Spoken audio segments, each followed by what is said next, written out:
Hello, everybody. Can you believe we are now halfway through season one of the China Myth podcast?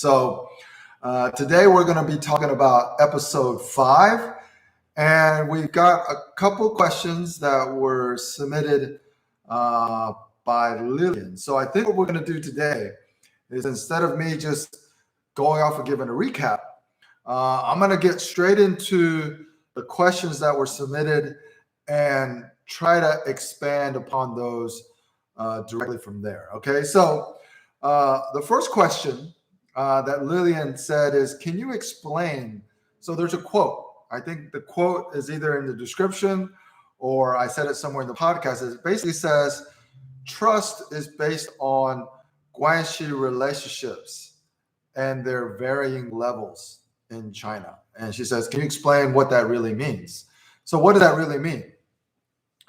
So the first thing that we often talk about is the cultural dichotomies between Chinese culture and Western culture.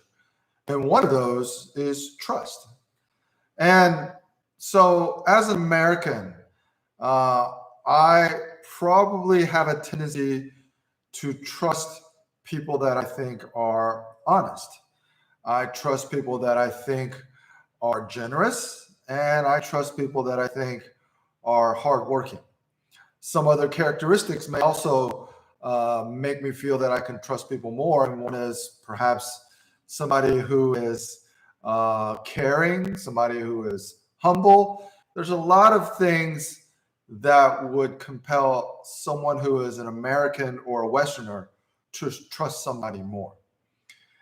Now, for Chinese people, trust has basically a completely different context and a completely different meaning.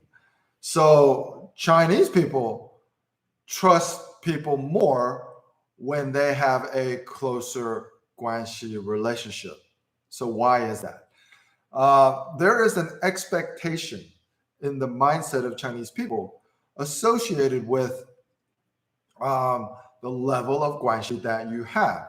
So if we think of Guanxi as the different levels, from stranger to associate to close friend to schoolmate to coming from the same hometown to being a family member to being married, the closest Guanxi relationship, to being a father, to being a son, to being a daughter, to being a wife or mother. As you get deeper into the different levels of Guanxi, the expectations change. In other words, I would trust someone with a closer Guanxi relationship to give me a better deal, to give me the maximum number of opportunities. And sometimes it says to give me more favorable treatment. Now, I know favoritism is often viewed from Western point of view as something corrupt, but it's basically how Chinese culture and how Chinese society works. So trust based on Guanxi relationships and their varying degree, it's trust in the Chinese context. And that is the expectations that favors will be reciprocated, opportunities will be given, and inside information will be given. And of course, reciprocity works in both directions. So if I have close Guanxi relationships with you, then I would expect you to treat me with more favoritism, and I would also treat you with more favoritism. And this is what Chinese people trust or don't trust. That's why they're skeptical of strangers. It doesn't matter if they're foreigners. Chinese people often are actually more skeptical of other Chinese people they don't know, because they know they have no Guanxi relationship, so they wouldn't expect any favorable treatment. And Chinese society runs on the exchange of favors and connections and referrals. And with a stranger, you would get none of that. And the ironic thing is, Chinese people tend to trust some foreigners more, like Caucasians more, Westerners, Europeans, Americans more, because they think we're naive. We're just kind of naive that we trust most people, and we don't really have a tendency to want to try to 占便宜, which we talked about as extract small advantages from different parts of the value chain. So that is the answer to the first question. Now, in the story of this podcast, we really get into my first channel partner in China. His name was Jack, or his English name was Jack. And he came in as somebody who was extremely humble and extremely trustworthy.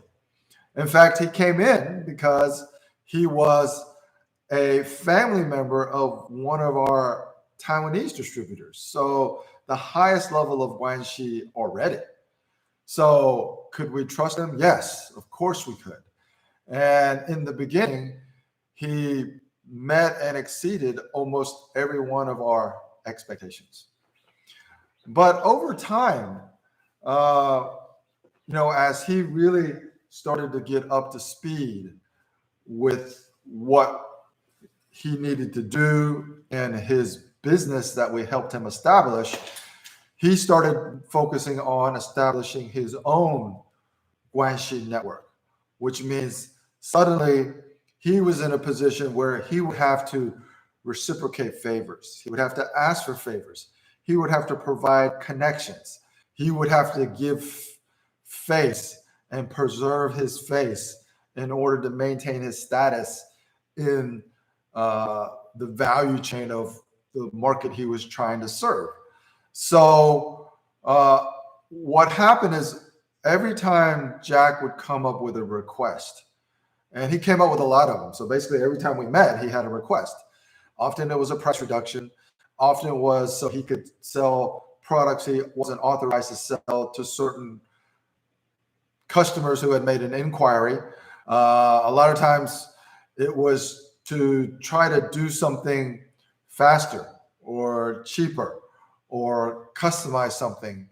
And whatever it was, the majority of the time I can recall, this was like, a little over 10 years ago, the majority of the time we would basically dismiss this request. And we would kind of lecture him each time on, quote unquote, how things are to be done, or how things should be done, or how things work. And in hindsight, we really didn't consider the pressure that he was under in order to maintain his Guanxi connection. So we basically thought of him as kind of the key account manager or the business development manager. So, his job was basically to schedule calls with people in purchasing or whoever. And a lot of times we would go in and we would do the final negotiations. But in hindsight, he needed to maintain his Guanxi with the people that he was arranging these customer visits with. And the harder it is for him to do that, the more detrimental it is for our business. And this gets back to the Chinese concept of 想办法. So if his customer, the person that he's trying to maintain relationships with, is making a request that we as the manufacturer or the supplier cannot even consider, then he has to figure out another way. He has to figure out how to give the purchasing manager something at a lower cost, even though our prices are fixed and cannot be changed. He has to figure out a way. That's the Chinese mentality. That's the Chinese mindset. 想办法, to try to figure out a way. So over time, we forced him to figure out a way to reciprocate to those in his Guanxi network. And what happened was he had to find a way to deliver goods at a lower cost, even though it wasn't coming from us, and he was our representative. Actually, he was our representative, and he was our distributor. He was our channel partner.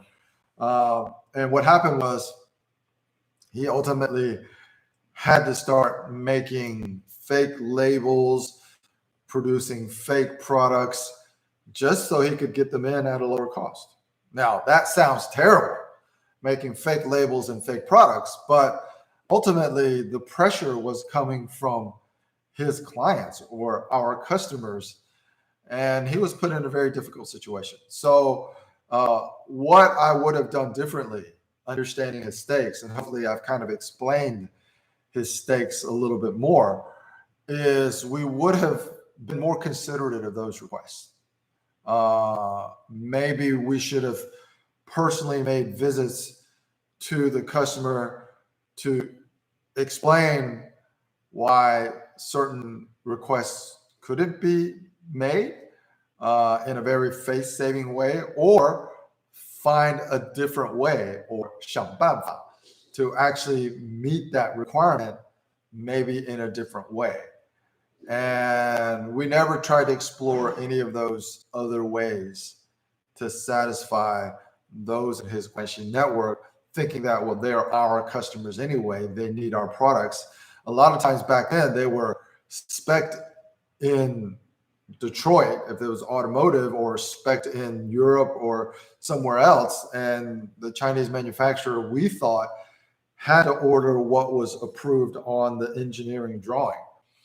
And we didn't really think that much about the possibility of everybody in the value chain is always trying to 想办法 or figure out a different way to get things done at a lower cost, and perhaps even extract some additional 灰收入 or gray income out of those transactions in the different nodes of the value chain. So that's kind of what this episode was about, is really understanding the mindset of what Jack was thinking, and how we could essentially lift someone out of poverty to make him a business owner and have a company car and have status. And then this person would, from our point of view, turn on us. And the lessons are, what could we have done differently? And hopefully I just explained what we could have done differently. There's a lot of other interesting little things in this episode. And of course, we talked about, my original relationship with Vincent and Grace, and we were true partners, which means we both invested an equal amount of money to start a business in which we were 50-50 partners in this business. And it really, I wanted to paint a picture of the 利益关系. So initially, when we were purely invested 50-50, and I didn't have anybody in my Guanxi network that was benefiting from this business, and they didn't have any people in their Guanxi network benefiting from this business, then the 利益 calculation won't alter behavior. Okay. The example is Grace was in charge of marketing for this business. Grace, again, is Vincent's wife for this partnership that we started. And had Grace started outsourcing anything as simple as the printing of marketing materials. Let's say she had a friend who worked at a place that printed marketing materials, that made banners and stuff like that. If she started outsourcing projects to people that she already knew, meaning giving them a benefit and having the opportunity for them to actually owe her a favor or need to reciprocate that on a personal level, then our 利益 considerations would have changed. Okay. And that is what I really tried to do in that segment of the podcast, is really capture this whole concept of 利益, because Guanxi is Guanxi. It's the relationship between two people that affects favoritism and getting insights and getting referrals and stuff like that. But the 利益 consideration affects how people behave in a particular relationship.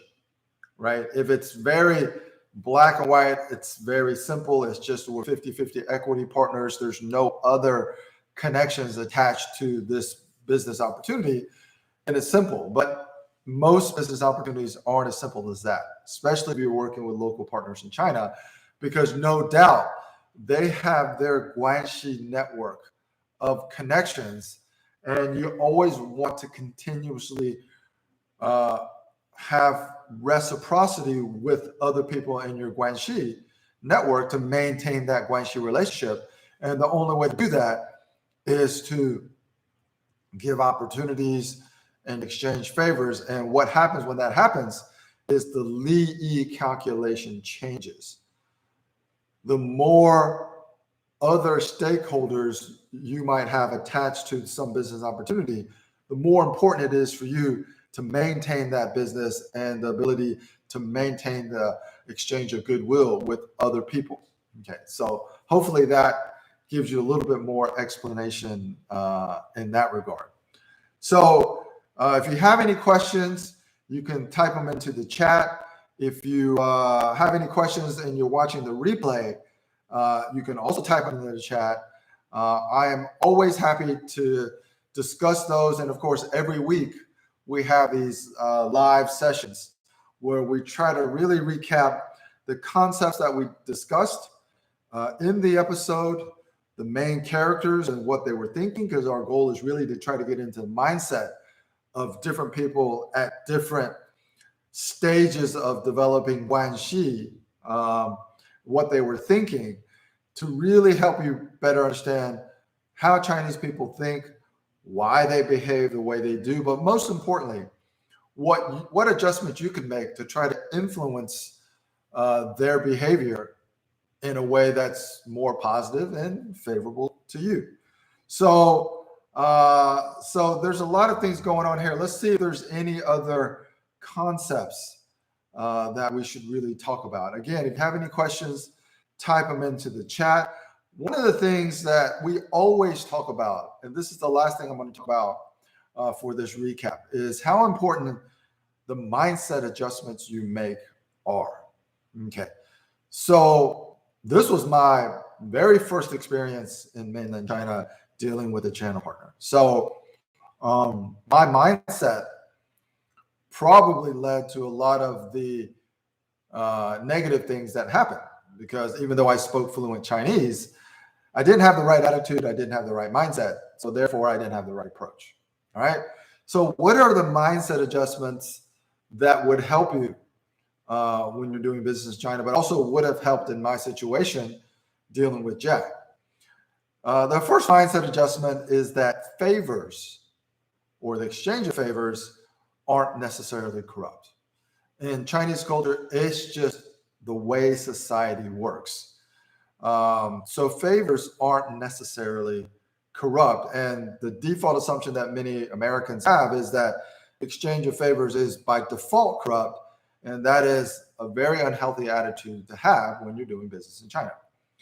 The other is the exchange of goodwill, which often includes the exchange of favors or reciprocity, can often be something as simple as just giving face.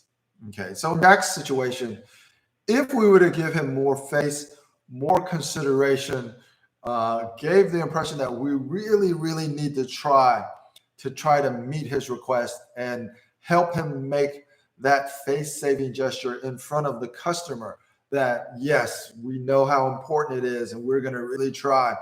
Even if we come up short, some of that reciprocity had already taken place through the effort.